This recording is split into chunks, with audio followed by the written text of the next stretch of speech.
In this life, when Ryan said he wanted to stay behind for his childhood sweetheart Linda, I didn't hesitate. I packed my bag and returned to the city. He told me he didn't want to get married before building his career, so I turned around and agreed to marry the man my parents had arranged for me. Later, he said if I could help Linda get a job, he would marry me. By then, I was already pregnant, accompanying my fiancé on a field trip. I happened to run into him during that trip. His eyes immediately turned red, and he questioned me over and over. "Didn't you say you'd wait for me?" What a joke. I come from a proud, revolutionary family. Why should I wait for a man with no background, no money, no education, and no position? Mom, Dad, I'm planning to return to the city in a week. I'm willing to marry the man you introduced me to.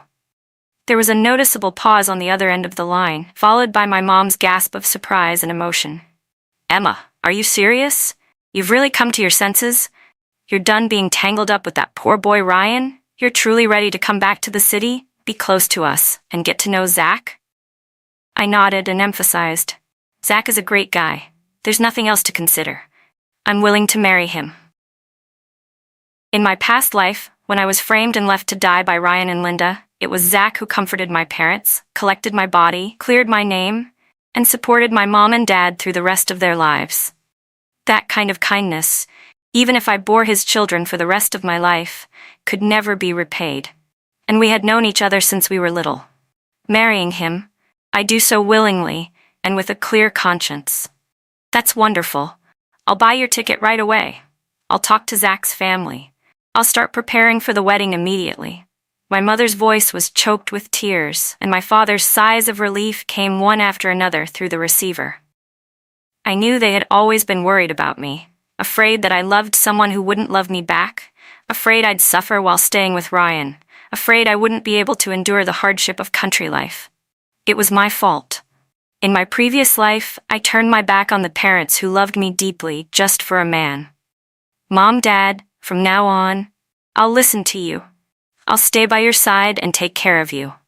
In this life, I'll find happiness. I promise.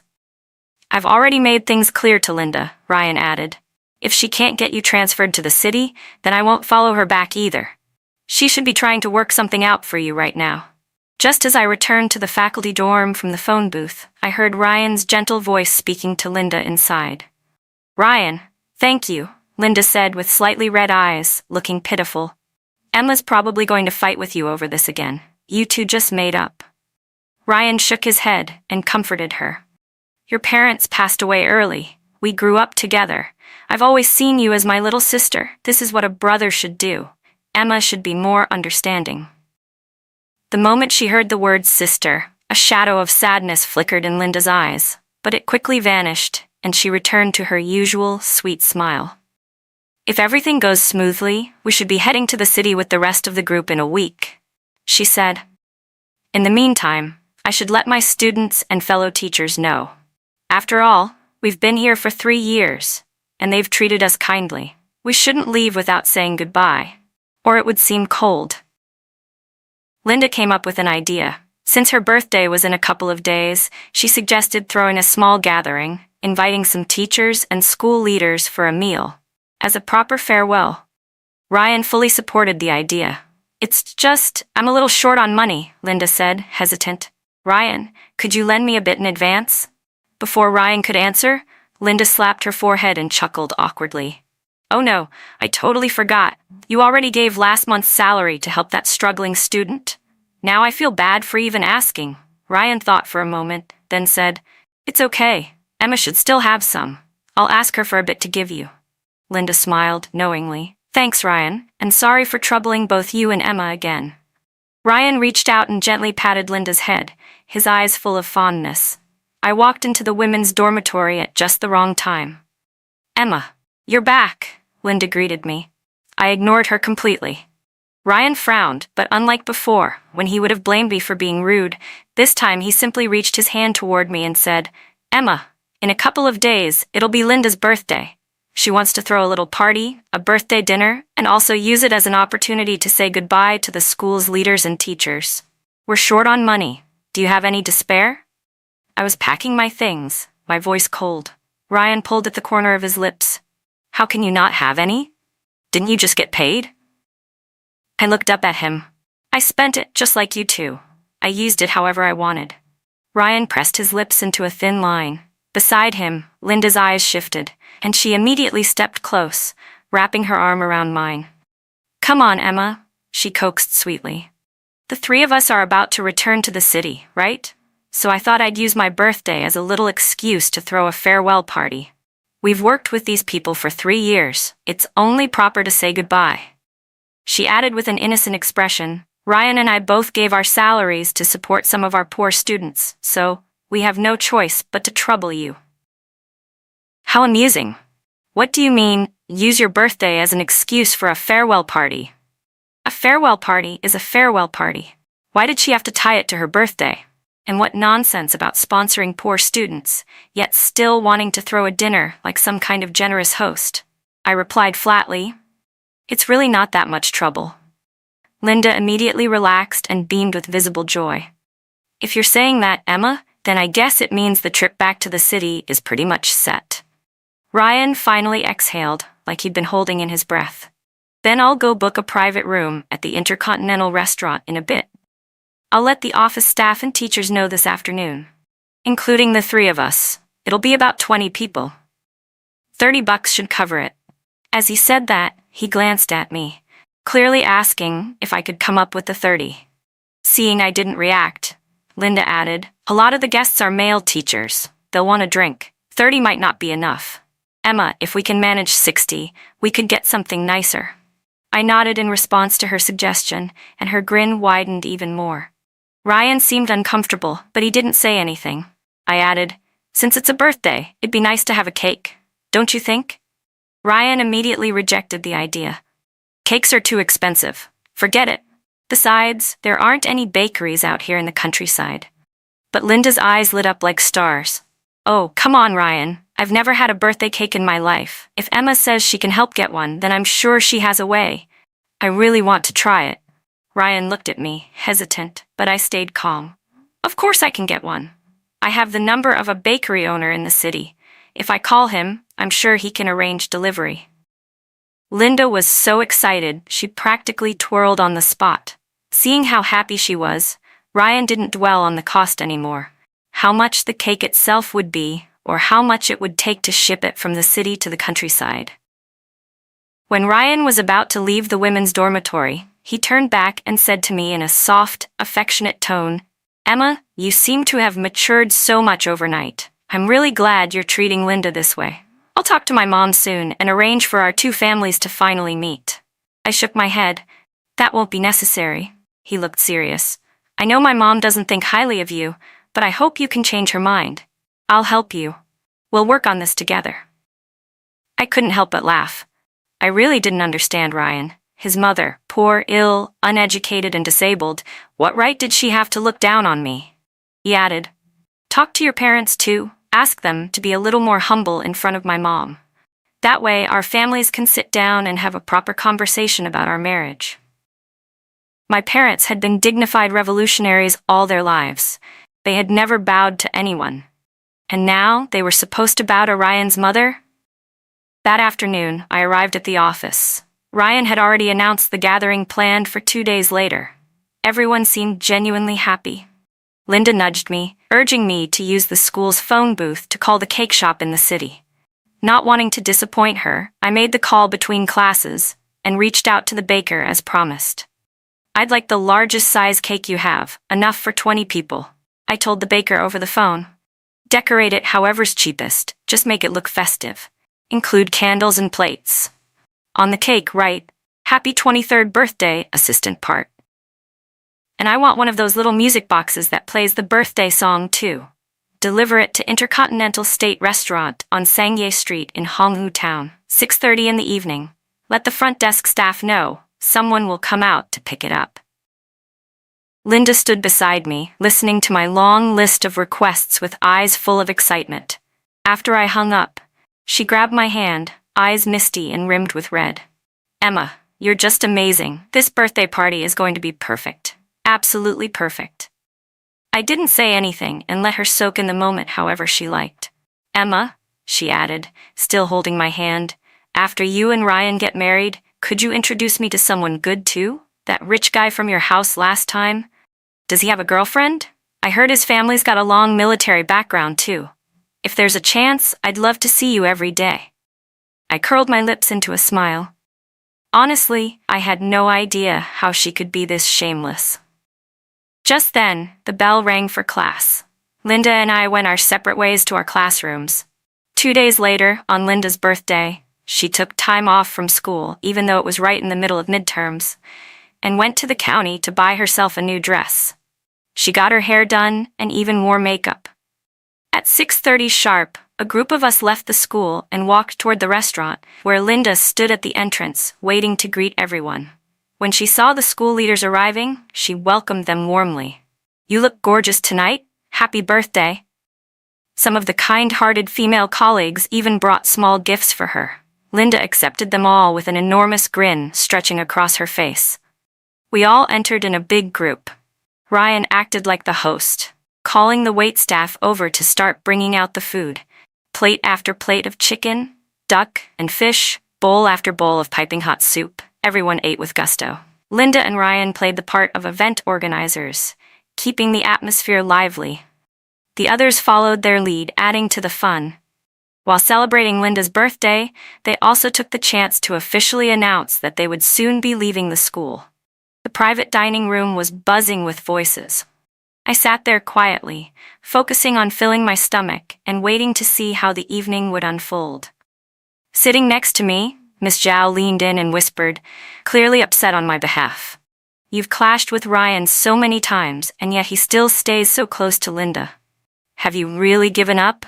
Are you planning to spend the rest of your life stuck in some awkward triangle with them?" I shook my head, but she didn't buy it. "This meal alone must have cost $100, she said. "Linda wears flashy clothes every day. She spends her entire salary on outfits. There's no way she could afford it. Ryan's got a seriously ill mother to take care of. Even if he's getting close to Linda now, I doubt he could fork over $100 either. So when I think it through, the only one who could have paid is you. How can you just let this slide?" Miss Zhao was a bit older than me.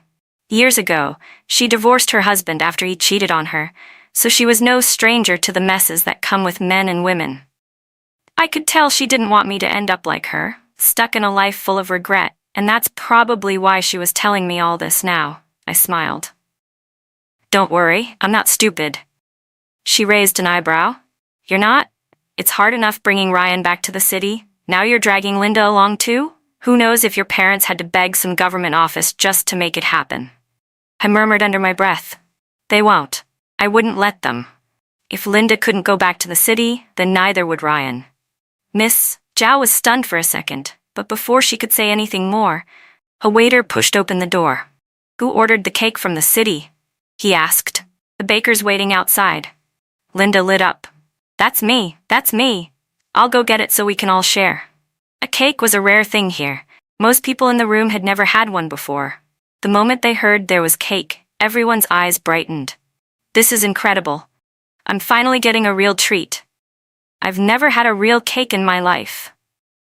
"Take the frosting off for me," someone joked. "I'll eat a little less and bring a piece home for my kid. He's been bugging me about trying cake forever." Even the waiter, who had never seen a real cake before, couldn't help chiming in, trying to please the crowd. "This cake's huge. Forget not finishing it. There'll be enough for everyone to take a slice home, even after you're full. Man, a cake that big must have cost a fortune. Linda's really living it up with this birthday, huh?" Linda left the private room with a face full of delight. Ryan followed right behind her. The cake was probably too big for her to carry alone, and he likely didn't want to let her go alone either. "I'll go help them," he said. Once the stars of the party were gone, the atmosphere in the room calmed down noticeably. Ms. Zhao glanced at me, her expression still full of meaning and questions. A moment later, Ryan returned and came up beside me, lowering his voice. "Emma, come outside for a second. The baker says the person who ordered the cake needs to sign for it." I didn't move an inch. "Didn't Linda order the cake? Let her sign." Ryan's expression turned unpleasant. "Wasn't it you who called the bakery? The delivery guy's still waiting. Don't keep him waiting. Come on, Just go sign. I let out a soft scoff. Sure, I made the call, but the cake was for Linda. Isn't it a bit inappropriate for me to be signing for it? Ryan pressed his lips tightly together. At that moment, Linda walked back in, looking slightly panicked. Emma, please, just come out and sign for it, she urged. Let's get the cake in here so everyone can enjoy it. It's not easy getting everyone together like this. I sat firmly in my seat and answered calmly, Exactly. Go ahead and bring the cake in so everyone can start. They've been waiting for it. Ms. Zhao, ever sharp, immediately caught on to what was happening and called it out without hesitation. Wait a second, are you trying to get Emma to pay for it? Normally, you settle up when the cake is delivered. But it's your birthday. Why should she be the one to foot the bill? Linda's face dropped instantly. I didn't mean, she stammered. Ryan stepped in, trying to smooth things over. Emma, didn't you promise to get her a birthday cake? Now that it's here, why are you backing out? I feigned surprise. I promised to get Linda a cake? This cake costs at least 200 yuan. My monthly salary isn't even 30. How could I possibly afford something like that? Ms. Zhao raised her eyebrows and chuckled. So this was the plan all along, treating people to cake with someone else's money? The mood in the room shifted. People's expressions darkened. The baker, who had clearly been waiting too long, finally walked in, looking annoyed. So whose cake is this? Anyone going to pay for it? It's 231 yuan. I drove here from the city, took me 2 hours. Don't tell me I came for nothing. Linda looked like she was about to cry. She grabbed my hand and pleaded, Emma, we agreed on this. Why are you only now saying you can't pay? I put on my best innocent face. I thought you had the money. I didn't expect you were planning on me paying for it. I quickly emptied my pockets, turning out all the loose change I had, counting every coin and bill. I only have 3 yuan and 65 cents, I said, then looked around at the others. Maybe we could all pitch in? Let's cover the cost together so Linda doesn't have to worry. It's her birthday, she should be happy. But before I could even finish, Ms. Zhao cut in with biting sarcasm. Who walks around carrying that kind of money? At most a few yuan. You've got 3, I've got 3. Put us all together and maybe we'd have 60, but that cake's over 200. Who's gonna fork out that much? And even if someone could, who'd spend it on a cake? You could buy a fridge or a TV with that. The others frowned as well. We make just under 30 yuan a month. A 200 yuan cake? No way. 3 yuan could feed my whole family for a week.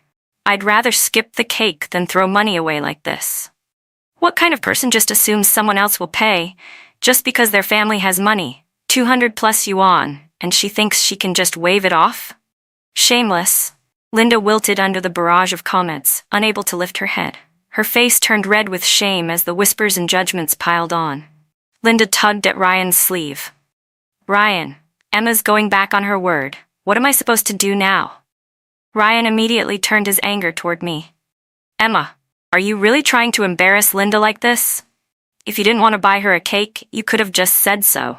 But now the cake's already here, and the guy wants his money. You have to pay it. Miss Zhao glanced at him. Emma just said she doesn't have the money. What do you expect her to do? Ryan shot me a furious glare. Emma, if you don't pay for this cake, we're done. Don't even think about marrying me. I let out a cold laugh. Break up? Didn't we already? The moment you refused to go back to the city with me, I considered us over. Ryan froze. What are you talking about? I refused to go to the city with you. Linda jumped in quickly. No, Ryan said that as long as you could help arrange for me to go too, he'd go back with you. I spread my hands. There's only a limited number of spots to return to the city. I can't help you with that.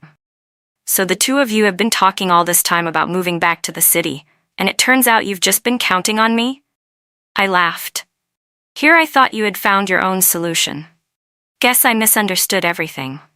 Sounds like your little farewell party might not be such a farewell after all.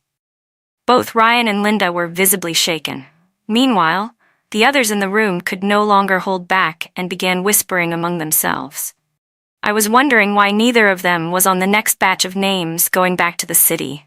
One said, Turns out they've been counting on Emma the whole time. Unbelievable. They expected her to pay for the cake too? Maybe they're hoping she'll pay for this entire dinner. Ms. Zhao chuckled. Throwing a party and not paying for it. What a concept. Guess that's one way to be a person. She turned to the waiter. Go ahead and tally up the bill. How much is this meal? The waiter looked nervous, realizing how serious things had gotten. He quickly called the restaurant manager over. The manager punched the total into a calculator, shaved off some small change, and announced, Food comes to 59 yuan, drinks are 67. Altogether, it's 126 yuan. Who's paying? Miss Zhao pulled out a few coins and handed them over. I didn't drink, so I'll pay my part, 3 yuan. The manager took the money, then looked around the room. A few of the female teachers who hadn't drunk anything also rushed to hand over 3 yuan each. Miss Zhao also picked up the 3 yuan I had set on the table and gave it to the manager. The manager narrowed her eyes and raised her brows. And the rest of you? The male teachers who had been drinking were red in the face, furious. They exploded all at once. You've got to be kidding me. We paid out of pocket for your birthday dinner? You goddamn leeches. Raised by dogs, no shame. You're lucky Emma even talks to you. And here you are pulling this crap with Linda? Linda, you cheap tramp. How desperate are you? I swear, I could kill you right now. I'm not paying a damn cent. Let Linda work it off in the kitchen. The insults flew through the air like knives. A few of us women hurried to leave the private room. Ryan couldn't take the humiliation and snapped. He threw a punch, and suddenly the room turned into chaos. Fists flew, chairs toppled, people screamed. The restaurant manager and several staff members tried to break up the fight. In the middle of the madness, Linda managed to slip out unnoticed, at least from the restaurant, but the cake delivery guy was still outside and grabbed her before she could run. You're not leaving, he said. You owe me money. I didn't even eat the cake, Linda cried. Just take it back. I don't have any money. That only made the delivery guy angrier. He grabbed a plate of unfinished food from a nearby table and threw it all over her. You don't have money? Then don't order a damn cake. What the hell is wrong with you? Linda looked down at her new dress, now completely ruined. She broke down sobbing, screaming over and over, It's over. It's all over.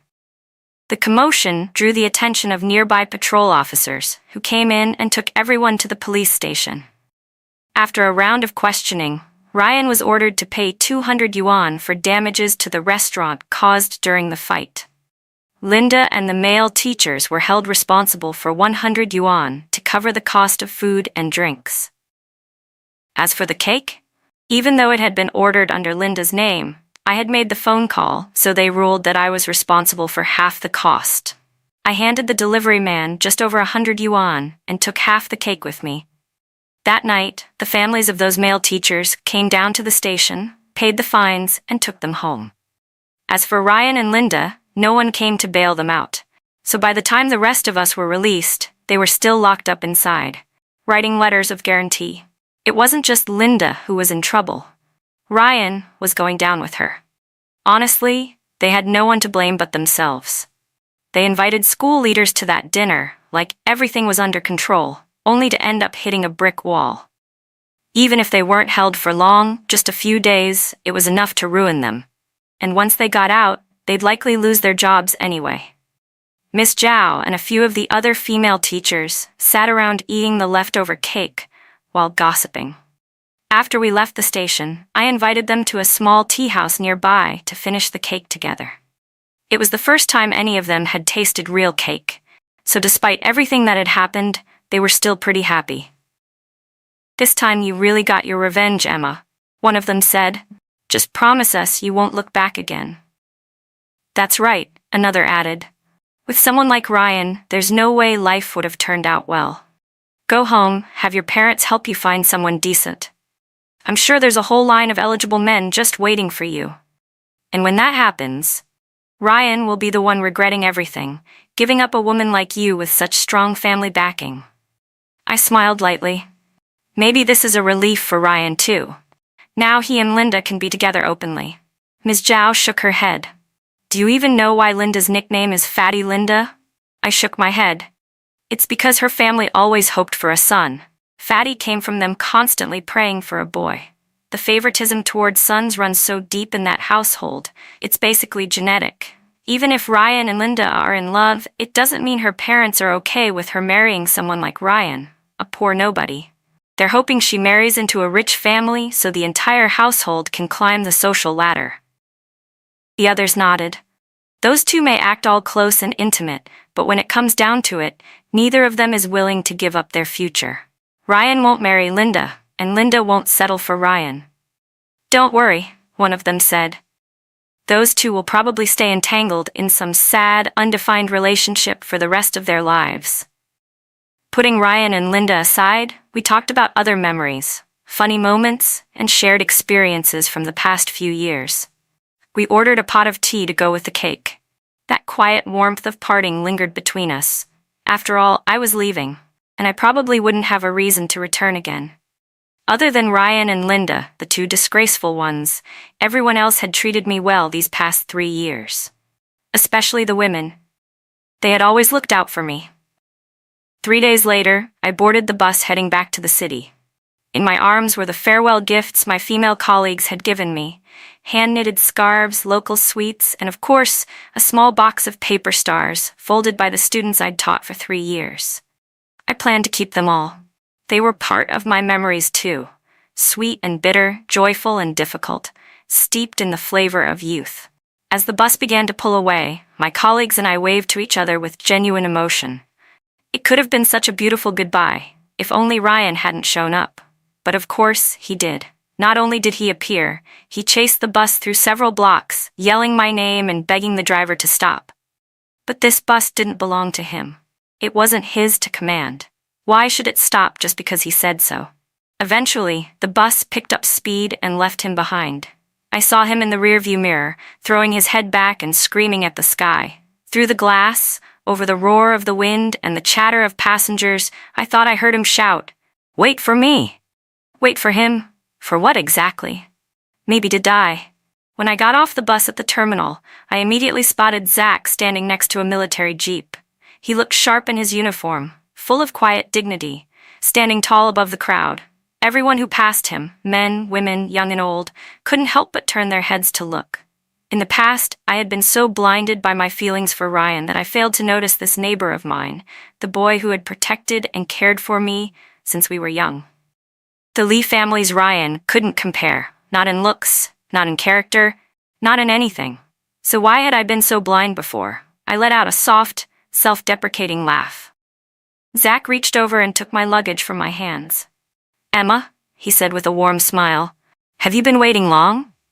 "I'd already taken time off," Zach said, but something unexpected came up. "Sorry I made you wait." I shook my head. "No need to apologize. I saw you the moment I got off the bus. You're right on time." He smiled with relief, his cheeks flushing slightly, with a rare hint of shyness. "Your parents told me you were coming back to marry me. At first I didn't believe it.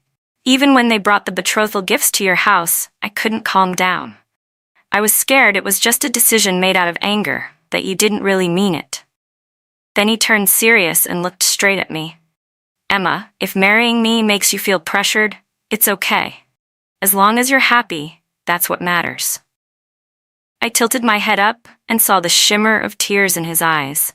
He was always so thoughtful in the way he cared for me. "Do you think you can't make me happy?" I asked. No, of course not," he stammered. "It's just that I heard you went to the countryside because of a guy named Ryan, that you refused to return to the city because of him. So maybe your happiness isn't with me? Or maybe you mind that I'm not your first." "Not at all," he said quickly, suddenly flustered, tripping over his words. It reminded me of my past life, when I was falsely accused by Linda and imprisoned for having an affair. Zach had traveled miles just to testify for me and clear my name. I took a deep breath and wrapped my arms around his strong waist. "Zach, if you don't love me, then let's cancel the engagement. But if you do, then please don't ever say anything that pushes me away again." He froze for a second, then said in a trembling voice, "Emma, I would never push you away. I promise." 1 week later, Zach and I got engaged. 3 months later, we got married. Even though the Fu family had already prepared our home, remodeled and furnished it just for us, Zach and I chose to live at my parents' house. He was often away on missions, and it was more comfortable for me there. Plus, I could spend more time with my parents.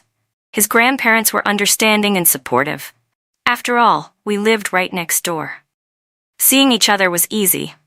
Zach, however, loved to roll around on my childhood bed, laughing that he'd had his eye on that bed since we were kids. I used to dream about rolling on it, he said. Now I've got the wife and the bed. I narrowed my eyes at him. So you had impure thoughts about me all along? He just laughed. Heh, maybe. When did it start? I asked. He hugged me and kissed my cheek. Can't say for sure. Don't tell me it started when I was still in elementary school. Come on, he grinned. You were in elementary, but I was just in middle school. Back then, I just thought you were a really cute neighbor. I wanted to protect you. He paused for a moment. Later, when you got older, maybe around freshman year of high school, some girl confessed to me. I turned her down. She asked what kind of girl I liked, and the first person who came to mind was you. My cheeks burned. I grabbed a throw pillow and hit him with it. You were in high school, and I was just starting middle school. 7th grade isn't that young, he chuckled. For a while, I really regretted not protecting my little treasure better. But I'm glad you came back. He pulled me into his arms, leaned close to my ear, and took a deep breath. The space between us disappeared, the warmth of our breath mixing together. Zach was away on assignment for a month. During that time, I found out I was pregnant. The moment he heard the news, he wanted to fly back immediately. I told him to focus on his mission. There were plenty of people at home taking care of me. He didn't need to worry. But he cried like a child. I'm so sorry, he kept saying. I wasn't there when you got pregnant, and I might not be there when you give birth. Just thinking about the pain you'll go through, the sleepless nights, and I can't help it all. I'm sorry. I swear from now on, I'll be more careful, more responsible. I won't let you suffer again. Later, I heard from his grandfather. Zach has always been a sincere and earnest young man, his grandfather once told me. He believed that by choosing this path, this profession, he gave up the right to love. Back then, he only joined the military after you turned him down, and when you changed your mind later, he struggled deeply. He knows exactly what a life like his means for a partner. But still, he couldn't let you go. He told me he thought he was being selfish for not letting you go. Hearing that left my heart shaken and quiet for a long time. I began to miss him more, this man who was now my husband and the father of my child. My emotions shifted in subtle ways. I started writing him letters regularly. Whenever I had time, I called him. I wanted him to know, while he was far away working, that behind him stood someone who would never waver. I wanted him to know that he had already taken root deeply in my heart, and that he should stay safe and protect himself, because I would always be here, waiting for him to come home. 9 months into my pregnancy, my belly was heavy and round. But when I heard that Zach's current base was in Honghu Town, only 3 hours away by bus, I couldn't resist. I got on the next one to see him. The ride was bumpy, and while it was uncomfortable, I was more excited than anything else. I spotted him at the entrance to town, standing like a pine tree in the wind. Even in the dead of winter, the cold didn't make him flinch. When I stepped off the bus, his eyes were red. He choked as he spoke. Are you tired? Was the ride hard on you? I shook my head, but tears had already started falling. I didn't even know why. I was clearly so happy, and yet I cried. He quickly took off his coat and wrapped it around me, guiding me carefully into the military vehicle. As we drove toward the base, just 10 minutes away, his tears soaked into his collar. The last time I saw you, your belly was still flat, he whispered. And now, just a few months later, it's already this big. You've been through so much, sweetheart. Seeing him like that, like a big kid, I couldn't help but laugh and cry at the same time. But it was warm, that feeling of being cherished and protected by him. In the afternoon, I need to go to the school in Honghu Town, he told me. The higher-ups sent supplies for the youth volunteers working here. We've been assigned to escort them. Do you want to come? Zach had heard me talk about my old colleagues and students in Honghu Town so many times. He knew how much I missed them. But he also told me that Ryan was still at the school and worried I might feel awkward. So he let me decide. But I didn't hesitate. What's there to feel awkward about? I said, I'm living a great life now. If anything, he's the one who should feel awkward. So that afternoon, I rode with Zach to the school. When my old colleagues saw me, their jaws practically dropped. It hasn't been that long? How's your belly already this big? Oh my God, I heard you got married after you went back, but I didn't believe it. Now I definitely do. That man who helped you off the bus, was that your husband? He's so handsome. Seriously, girl, where do you find guys like that? Ms. Zhao and the other teachers teased me nonstop. Worried I'd get too cold standing outside, they quickly pulled me into the office.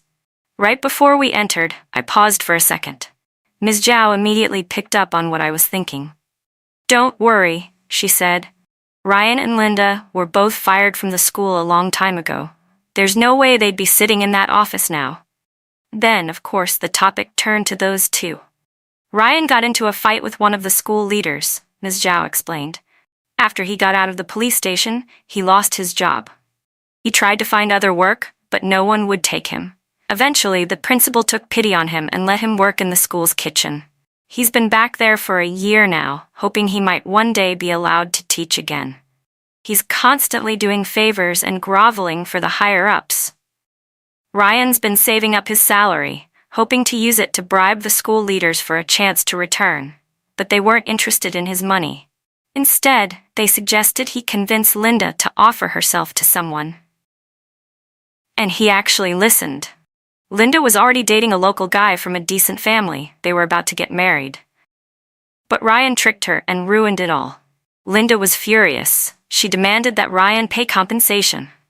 Ryan promised her that once he returned to the city and won me back, he'd give her plenty of money. He even promised to introduce her to a better man, someone from a wealthy family, so she could marry into money. Linda was foolish enough to believe him. She broke up with her boyfriend and began openly currying favor with the school's leadership. But a year passed, and Ryan still hadn't made it back to the city. Meanwhile, Linda was slapped across the face 3 times in public by the wife of one of those school leaders. At that point, Linda knew her reputation was ruined. She demanded that Ryan marry her. But Ryan didn't want her. Not at all. Still, their messy entanglement dragged on, and eventually, Linda got pregnant. Nobody even knew who the father was. Ryan wanted her to get an abortion, but before he could take her, Linda's parents found out. They came all the way from their hometown with a group of relatives and forced Ryan to pay up and marry her. Ryan ended up handing over his entire year's salary to Linda's family. On top of that, he signed a promissory note agreeing to pay tens of thousands in betrothal money. No one knew what happened after that. Only that Linda was rumored to be doing that kind of work now. Ryan was still working in the school's back kitchen. The two of them lived together, though not officially. Everything about their situation was chaotic. Just as we were talking about them, Ryan walked in through the office door in his janitor uniform. He had come to get a school leader's signature to receive his wages. But as soon as he stepped into the room and saw me surrounded by colleagues, his eyes turned red. "Emma," he said, his voice trembling. I rolled my eyes and said nothing. He walked toward me quickly, but Ms. Zhao stepped in front of me protectively. "Ryan, what are you doing?" she warned. "Emma is a military wife now. Her husband's an officer. You better not try anything." Ryan stared at me like he was in a trance. Then his gaze dropped and he finally noticed my very pregnant belly. You got married?" he stammered. "Didn't you say you'd wait for me?" Why didn't you wait for me?" His eyes filled with tears, but to me, the sight was nothing but revolting. At that moment, Zach walked into the office, having just finished what he came to do. He walked straight toward me and gently said, "I got permission from my unit. We can go home now." His voice was warm, instantly clearing away the unpleasantness of the room. I stepped forward and took his hand. "Okay." Zach nodded politely to Ms. Zhao and the other teachers as we prepared to leave. "Wait, Emma, I have something to say." Ryan suddenly called out. Zach's brow furrowed slightly and he moved to shield me. "What do you need to say to my wife?" The two of them stood face to face. Zach was a full head taller than Ryan, and in his uniform, he carried a commanding presence that made it hard for Ryan to even open his mouth. Zach smiled faintly. "If there's nothing more to say to my wife, we'll take our leave. 56 Camphor Road, Ningzhou. That's our residence. If you ever need anything, feel free to visit." Ryan's face darkened instantly. Around us, Miss Zhao and the others gasped. A townhouse? Seriously? Zach guided me out of the office and into the car. Once the door shut, I instinctively smacked his arm. 56 Camphor Road? Isn't that the place assigned to your commander? Why would you make up something like that just to show off? He raised an eyebrow, then pulled back his uniform to reveal the new insignia on his shoulder. It's mine now. I haven't had a chance to tell you. My eyes widened. Seriously, what happened? How did you suddenly become a commander? He smiled. I was away on assignment for 8 months. Earned a first-class merit. I immediately grew worried and began checking his body. Sure enough, I found a wound near his chest. When I lifted his shirt, I saw the twisted, jagged scar beneath. At that moment, my whole body went hot. Why would you do this? What good is earning medals if it means you get hurt? He pulled me close. I didn't go out there trying to get a medal. I was just doing my duty. And that house on Camphor Road, it was just awarded to me. If you want to live there, great. If not, we don't have to go. Hey, sweetheart, don't cry, he said quickly, seeing my tears. I'm sorry, okay? I got carried away trying to show off in front of that guy. I wasn't thinking straight. Sweetheart, please don't cry anymore. I'm sorry. The baby's still in your belly, Zach pleaded, panicking. I sobbed so hard I could barely breathe. What if you died? What would I do? Would I have to be a widow? No, never, he reassured me. When I got shot, all I could think about was you. The thought of you kept me alive. I had to live for you. Before he could even finish, I suddenly felt my stomach tighten. The contraction hit me like a wave. I didn't have time to cry anymore.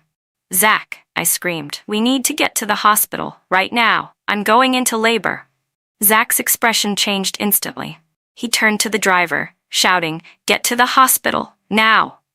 This time, it was Zach's turn to cry. After 5 long hours, I gave birth. Both mother and daughter were healthy. As Zach held our baby girl and kissed her little cheeks, the driver who had brought us to the hospital couldn't help but vent to our parents. You all have no idea, he said. At first it was the missus crying. Broke my heart into pieces. Then it was the deputy commander crying, and that nearly gave me a heart attack. I was gripping the wheel so tight, my knuckles were white the whole way. It was terrifying.